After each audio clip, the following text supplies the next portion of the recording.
క్రీస్తు ప్రభునందు ప్రియ సహోదరి సహోదరులారా, మనము ఆగమన కాలంలో 2వ ఆదివారంలో ఉన్నాం. ఈనాటి దివ్య గ్రంథ పఠనాలు మనం చూసినప్పుడు మొదటి పఠనము యెషయా గ్రంథం 11వ అధ్యాయం 1వ వచనం నుంచి 10వ వచనం వరకు, సువిశేషం మత్తయి శుభవార్త 3వ అధ్యాయం 1వ వచనం నుంచి 12వ వచనం వరకు మనం ఆలకించాం. యెషయా ప్రవక్త రానున్న మెస్సయా కాలాన్ని గూర్చి, ఆ మెస్సయా స్థాపించే దైవరాజ్యం గూర్చి ప్రవచించడాన్ని మనం చూస్తూ ఉన్నాం. ఏషాయి ముద్దు నుండి పిలక పుట్టును అని యెషయా ప్రవక్త ప్రవచించాడు. దావీదు తండ్రి అయిన ఏషాయి అనగా ఏషాయి వంశం నుండి, దావీదు వంశం నుండి ఆ మెస్సయా ఈ లోకానికి వస్తాడన్న విషయాన్ని యెషయా ప్రవక్త ప్రవచించాడు. ఆ మెస్సయ్య పవిత్రాత్మశక్తి కలిగి ఉంటాడు, అతడు గొప్ప రాజ్యస్థాపన చేస్తాడని, ఆయన రాజ్యంలో శాంతి నెలకొని ఉంటుందని యెషయా ప్రవక్త ప్రవచించడాన్ని మనం మొదటి పట్టణంలో ఆలకిస్తూ ఉన్నాం. ఈ లోకానికి పాపం వల్లే అక్రమం వచ్చింది. పాపం లేనినాడు సృష్టి ఆరంభంలో పాపమే ఎరుగని స్థితిలో ఆదాము ఏవలో చేయబడిన ఆ ఏదేను తోటలో ఎలాంటి అక్రమము, క్రూరత్వము మనకు కనిపించదు. కానీ ఎప్పుడైతే పాపం వచ్చిందో, పాపం వల్ల పెత్తనం, అహంకారం, గర్వం రాజ్యమేలేయి, తత్ఫలితంగా పాప ఫలితంగా క్రూరత్వం స్థానం తీసుకుంది. తత్ఫలితంగా అన్ని విధములైన వినాశనాన్ని మనం చూస్తూ ఉన్నాం. కానీ మరలా ఈ పాపాన్ని తుడిచివేసి మరణాన్ని పారద్రోలి మనల్ని అందరినీ శాంతితో సమాధానంతో పరిపాలించగలిగిన ఆ దైవకుమారుడు, ఆ మెస్సయ్య దావీదు వంశంలో జన్మిస్తాడని చెప్పి ప్రవచించబడినటువంటి ఆ రాజులకు రారాజు జన్మించినప్పుడు, ఆ రాజు స్థాపించే శాంతికరమైన ఆ రాజ్యంలో తోడేలు, గొర్రెపిల్ల కలిసి జీవిస్తాయి. చిరుతపులి, మేక కలిసి జీవించగలుగుతాయి. ఒక బాలుడు సింహమును తోలుకొని పోతాడు. సింహము ఎద్దువలే గడ్డి మేస్తుంది. ఒక బాలుడు విషసర్పాల పుట్టలోనికి చేయి పెడతాడు. ఆ పవిత్ర పర్వతం మీద ఎలాంటి క్రూరత్వము ఉండదు. శాంతి, సమాధానంతో, సాధు స్వభావంతో కూడినటువంటి వాతావరణం రాజ్యమేలుతుందని యెషయా ప్రవక్త ప్రవచించాడు. యేసుక్రీస్తు స్థాపించినటువంటి ప్రేమ రాజ్యంలో, శాంతి రాజ్యంలో సమాధానం, శాంతి నెలకొని ఉండడం, తద్వారా యుద్ధాలు సమసిపోయి సమాధానం వెల్లువిరిసి క్రూరత్వం అంతముంది. పూర్వం మానవుడు పాపము చేయనటువంటి ఆ ప్రథమ స్థితిలో ఎలా ఉన్నాడో, ఎంత సాధు స్వభావంతో ఈ సృష్టి కొనసాగిందో అలాంటి సాధు స్వభావం మరలా తిరిగి వస్తుందని, పాపం అంతముంది, మరణం తుడిచివేయబడి క్రీస్తునిచే నిత్య జీవంతోనూ, సమాధానం, శాంతితోనూ, సాధు స్వభావంతో కూడినటువంటి గొప్ప రాజ్యము స్థాపించబడుతుందని, ఆ మెస్సయ్య రాజ్యము రానయ్యున్నదని యెషయా ప్రవచించిన ఆ ప్రవచనాలు యేసుక్రీస్తుని విషయంలో అక్షరాల నెరవేరడాన్ని మనం చూస్తూ ఉన్నాం. నేటి సువిశేషంలో మత్తయి శుభవార్త 3వ అధ్యాయం 1వ వచనం నుంచి 12వ వచనం వరకు మనం చూసినప్పుడు, బప్తిస్మ యోహాను రానున్న ఆ క్రీస్తుని గూర్చి, అతడు స్థాపించే దైవరాజ్యము గూర్చి ముందుగానే ప్రవచించడాన్ని మనం చూస్తూ ఉన్నాం. యెషయా ప్రవక్త గ్రంథం 40వ అధ్యాయం 3వ వచనంలో ఎడారిలో ఒక స్వరం వినిపిస్తుందని చెప్పి యెషయా ప్రవక్త ప్రవచించిన ఆ ప్రవచనాన్ని నెరవేరుస్తూ ఎడారి నుండి బప్తిస్మ యోహాను గొప్ప స్వరంగా మనకి సువిశేషంలో కనిపిస్తూ ఉన్నాడు. బప్తిస్మ యోహాను ప్రకటించినటువంటి ప్రవచనాలు ముఖ్యంగా 3 విధాలుగా ఉన్నాయి. ఒకటి, హృదయ పరివర్తన చెందమని ప్రజలకు పిలుపునిచ్చాడు. రెండవది, మీరు నీటి బప్తిస్మం పొందాలి. మీరు హృదయ పరివర్తన చెంది పశ్చాత్తాపంతో మీ పాపములు కడగబడాలని కోరుకుంటున్నారనడానికి చిహ్నంగా మీరు నీటితో బప్తిస్మం పొందాలని సూచించాడు. మూడవది, అతి త్వరలో రానయ్యున్నటువంటి దేవుని తీర్పును గూర్చి బప్తిస్మ యోహాను ప్రకటించాడు. లోకాసు వార్తకారుడు ఈ బప్తిస్మ యోహాను వృద్ధ దంపతులైనటువంటి జకరియా ఎలిజబెతమ్మలకు జన్మించాడని, అతడు ఎడారిలో నివసిస్తూ ఉన్నటువంటి యూదుల్లో ఒక తెగ అయినటువంటి ఏషియన్స్ అతనికి వారితో నివసించడానికి అవకాశం కల్పించారని, ఈ మృత సముద్రం పరిసర ప్రాంతాలలో ఈ ఏషియన్ తెగకు చెందిన వారు గుహల్లో నివసించారని, వీరు కుమ్రాన్ గుహలు ఉన్నటువంటి ఆ గుహల పరిసర ప్రాంతాలలో గుహల్లో నివసించారని మనకు చరిత్ర చెబుతూ ఉంది. అయితే బప్తిస్మ యోహాను ఈ ఏషియన్ తెగకు చెందిన వారితో ప్రత్యేకంగా ఎడారిలో జీవించడం మనం చూస్తూ ఉన్నాం. మనం రాజుల 2వ గ్రంథం 1వ అధ్యాయం 8వ వచనం చూసినప్పుడు వంటి రోమముల కంబళిని ధరించి ఏలియా ప్రవక్త జీవించినట్లుగా మనం చూస్తూ ఉన్నాం. అదే రీతిలో రానున్న ఏలియా బప్తిస్మ యోహానేనని సూచించినట్లు బప్తిస్మ యోహాను వంటి రోమముల కంబళిని ధరించి నడుముకు తోలు పట్టిని కట్టుకొని మిడతలను భుజిస్తూ పుట్టతేనెను త్రాగుతూ అతడు జీవించినట్లుగా మనకి చెప్పబడింది. ఈ రీతిగా ఆ పూర్వ నిబంధనలో ఏలియాయే మరలా క్రీస్తుని యొక్క రాక కోసం ప్రజలను సంసిద్ధపరచడానికి ఆ దేవుని చేత పంపబడే దూత ఆ ఏలియా ఈ బప్తిస్మ యోహానేనని మనకి ఇక్కడ సూచించినట్లయింది. మనం యూదుల తెగలను చూసినప్పుడు అనేక తెగల ప్రజలు యూదుల్లో నివసిస్తూ ఉండేవాళ్ళు. వారిలో ఏషియన్ తెగకు చెందిన వారు కొందరు. వీరు ఆ ప్రభు యొక్క రాక కోసం, ఆ మెస్సయ్య స్థాపించే ఆ దైవరాజ్యం కోసం తమను తాము సిద్ధపరుచుకుంటూ వారు ప్రత్యేకమైనటువంటి జీవితాన్ని జీవించారు.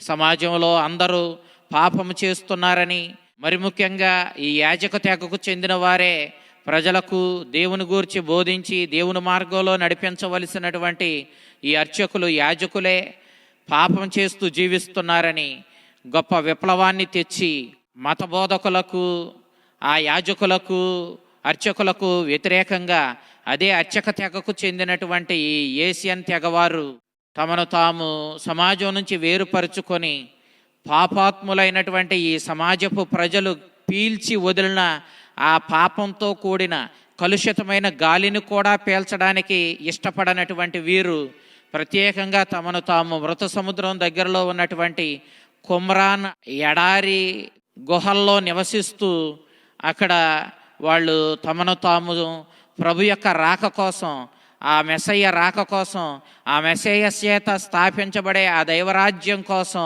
సిద్ధపరుచుకుంటూ పవిత్రమైన జీవితాలు జీవిస్తూ ఉన్నారు.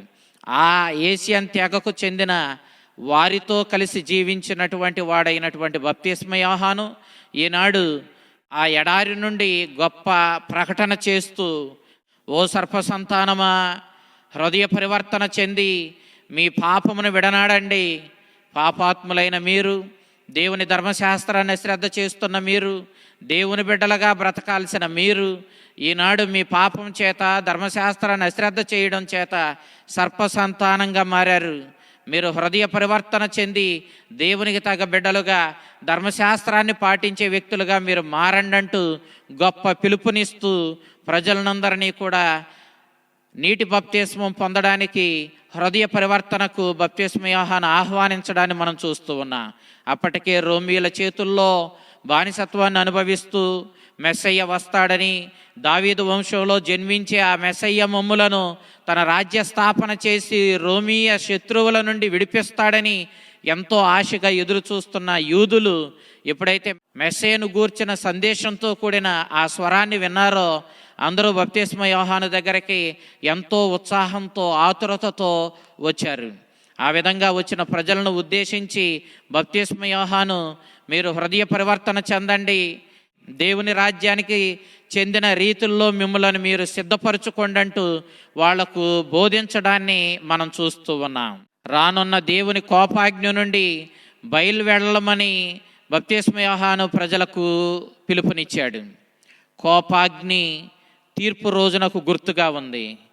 ప్రవక్త అయిన మలాకీ గ్రంథం 4వ అధ్యాయం 1వ వచనం మనం చూసినప్పుడు ఆ తీర్పు రోజు మండే కొలిమి వలె ఉంటుందని మలాకీ ప్రవక్త ప్రవచించాడు. ఆ విధంగానే ఈనాడు బప్తిస్మ యోహాను ఇదిగో దేవుని కోపాగ్ని మీ మీదకు రాకముందే, అనగా ఆ తీర్పు మీ మీదకు రాకముందే హృదయ పరివర్తన చెందండి అంటూ బోధించాడు. ఇక్కడ ఆ తీర్పు ఏమిటి అని అంటే, యేసుక్రీస్తుని యొక్క, ఆ మెస్సయ్య యొక్క, ఆ యేషాయి వంశానికి చెందిన దావీదు వంశంలో జన్మించే ఆ ఇమ్మానుయేలు యొక్క రాకడే. అతడు మనుష్యావతారం ఎత్తి మానవాళి మధ్యకు రావడం దేవుడు విధించినటువంటి గొప్ప తీర్పునకు గుర్తు. క్రీస్తే ఆ తీర్పు విధించువాడు. ఎవరెవరైతే ఈ క్రీస్తుని సందేశాన్ని తమ జీవితంలోనికి స్వీకరించి క్రీస్తు చెప్పినట్లుగా క్రీస్తుని అడుగుజాడల్లో జీవిస్తారో, క్రీస్తుని సందేశాన్ని తమ జీవితంలో పాటిస్తారో వాళ్ళు దేవుని బహుమానాన్ని పొందుతారు. దేవుడు వారిని విడుదల చేస్తాడు. వారికి పూర్వపు శాంతితో సమాధానంతో కూడినటువంటి ఆ దేవుని రాజ్యంలో వాళ్ళు స్థానాన్ని సంపాదించుకుంటారు. కానీ ఎవరెవరైతే క్రీస్తుని సందేశాన్ని తిరస్కరిస్తారో వాళ్ళు క్రీస్తుని తిరస్కరించిన కారణం చేత దేవుని కోపాగ్నికి గురి అవుతారు. కాబట్టి ఈనాడు బప్తిస్మ యోహాను, మీరు హృదయ పరివర్తన చెందండి, దేవుని ధర్మశాస్త్రాన్ని, దేవుని సందేశాన్ని, దేవుని చేత పంపబడిన ఆ దైవ కుమారుని, ఆ మెస్సయ్యను మీ జీవితంలోనికి స్వీకరించడానికి సిద్ధపడండి అంటూ ప్రకటించడాన్ని మనం చూస్తూ ఉన్నాం. పూర్వ నిబంధనలో ఎడారి ఎప్పుడూ కూడా సిద్ధపాటుకి గుర్తుగా ఉంటుంది. దేవుడు ఇశ్రాయేలు ప్రజల్ని ఐగుప్తు బానిసత్వం నుంచి వాగ్దాన భూమికి పాలు తేనెలు ప్రవహించే కానానుకు నడిపించుకొని వెళ్ళేటప్పుడు వారిని ఎడారి గుండా నడిపించుకొని వెళ్ళాడు. ఎడారిలో వారిని సిద్ధపరిచాడు. వారిని సిద్ధపరిచే ఆ వాగ్దాన భూమిలోనికి వాళ్ళను తీసుకొని వెళ్ళినట్లుగా మనం చూస్తూ ఉన్నాం. ఎడారి ఎప్పుడూ కూడా దేవుని ఉనికికి, దేవుని యొక్క ప్రేమానురాగాలతో కూడినటువంటి సహవాసానికి గుర్తుగా ఉన్నాయి.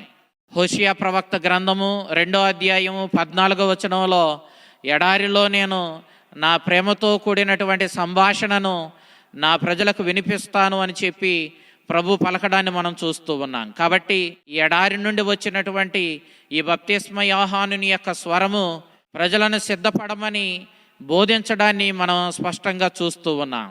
మీరు అబ్రహాము సంతానమని గర్వపడకండి. మీరు అబ్రహాము సంతానమైనంత మాత్రాన ఈ శారీరక బంధము మిమ్మల్ని ఏ విధంగానూ రక్షించలేదు. మీరు ఆత్మీయమైనటువంటి జీవితాలను జీవించండి. దేవునికి శారీరకమైనటువంటి సంతానం ఇవ్వడం పెద్ద సమస్య కాదు. అబ్రహాము సారాలు బిడ్డలు లేని వారై ఉన్నప్పటికీ గొడ్రాలైన సారాకు దేవుడు అద్భుతమైన రీతిలో సంతానాన్ని ఇచ్చాడు. ఇక్కడ మీరు అబ్రహాము సంతానమైనంత మాత్రాన మీరు రక్షించబడతారని భ్రమపడకండి అని చెప్పి బప్తిస్మ యోహాను తెలియచేశాడు. యెషయా గ్రంథం 51వ అధ్యాయం 1వ వచనం నుంచి 2వ వచనం వరకు మనం చూసినప్పుడు, వారి గర్భము మృతతుల్యమై రాయి వలె మారిపోయిన అబ్రహాము సారాలకు దేవుడు అద్భుతమైన రీతిలో సంతానాన్ని కలిగించాడు. కాబట్టి శారీరకంగా యూదులు అబ్రహాము సంతానమే అయినా ఆ శారీరక బంధము వారిని రక్షించదు. వాళ్ళు హృదయ పరివర్తన చెంది దేవునికి ప్రియమైన బిడ్డలుగా రూపొందిననే తప్ప వాళ్ళు రక్షణను పొందలేరన్న విషయాన్ని బప్తిస్మ యోహాను స్పష్టంగా ఇక్కడ తెలియచేయడాన్ని మనం చూస్తూ ఉన్నాం. ఆ ప్రభు తీర్పు రోజులు అతి సమీపాన ఉన్నాయి. ఇదిగో చెట్టు మొదల్లోనే గొడ్డలి సిద్ధంగా ఉంది. ఫలించని ప్రతి చెట్టు నరికివేయబడి అగ్నిలో పారవేయబడుతుంది. కాబట్టి నీవు ఫలించే చెట్టుగా ఉండాలి, లేదంటే తీర్పుకు గురి అవుతావు.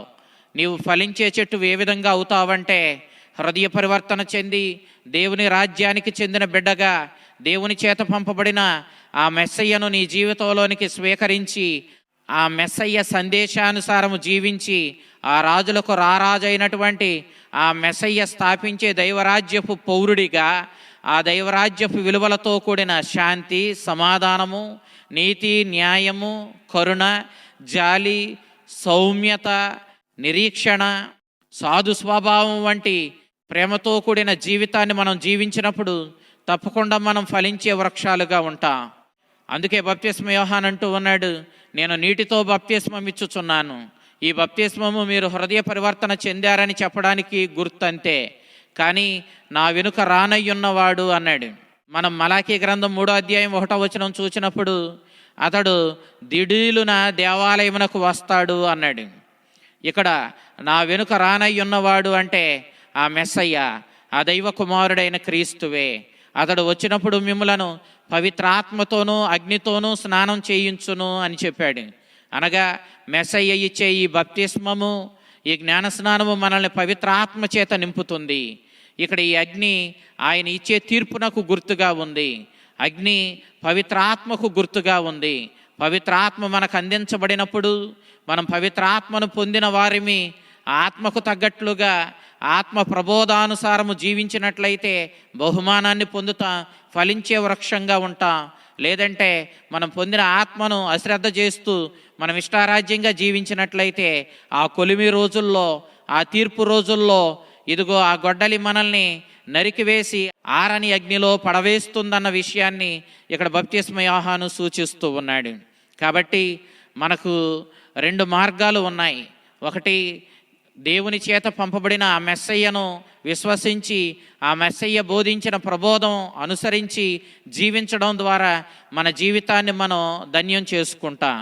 అతడిచ్చే పవిత్రాత్మను పొందుకొని ఆ పవిత్రాత్మ ద్వారా జీవించాం కాబట్టి అతడిచ్చే బహుమానాన్ని పొందుతాం. లేదంటే ఆయన తీర్పు రోజున బహుమానానికి బదులుగా మనం శిక్షను కొని తెచ్చుకుంటాం. ఆరని అగ్నిలోనికి పడవేయబడతాం, శిక్షను అనుభవిస్తాం. కాబట్టి ప్రభు యొక్క 2వ రాకడ సమయంలో ఆ తీర్పు రోజుల్లో మనం బహుమానం పొందే రీతిలో జీవిస్తున్నామా లేదా శిక్షణ పొందే రీతిలో జీవిస్తున్నామో ఆలోచించుకోమని చెప్పి ఈనాడు దివ్య గ్రంథ పఠనాలు మనల్ని హెచ్చరిస్తూ ఉన్నాయి. ఆ దేవుని రాజ్యానికి తగ్గ బిడ్డలుగా శాంతి, సహనము, ప్రేమ, దయ, నీతి, న్యాయాలు పాటించుకుంటూ ఆ ప్రభు రాజ్యానికి వారసులుగా ఆ ప్రభు బోధించిన బోధలను జీవితంలో పాటించుకొని మన జీవితాలు మనం ధన్యం చేసుకుందాం. ఆ ప్రభు ఇచ్చే బహుమానాన్ని, ఆ పరలోక రాజ్యాన్ని సొంతం చేసుకుని మన జీవితాలను ధన్యం చేసుకుందాం. మరి దేవుని రాజ్యానికి తగ్గ బిడ్డలుగా జీవించడానికి కావలసిన శక్తిని మనకి ఇవ్వమని ఆ ప్రభుని అడుగుదాం. ఆ కరుణామయుడు తన కృపా కారుణ్యాలను మనకిచ్చి దేవుని రాజ్యానికి తగ్గ బిడ్డలుగా ఆ దైవరాజ్యపు విలువలతో జీవించి మన జీవితాన్ని ధన్యం చేసుకునే బిడ్డలుగా జీవించడానికి కావలసిన శక్తిని ఆ ప్రభు మీకు, మీ కుటుంబాలకు ప్రసాదించునుగాక. ఆమేన్.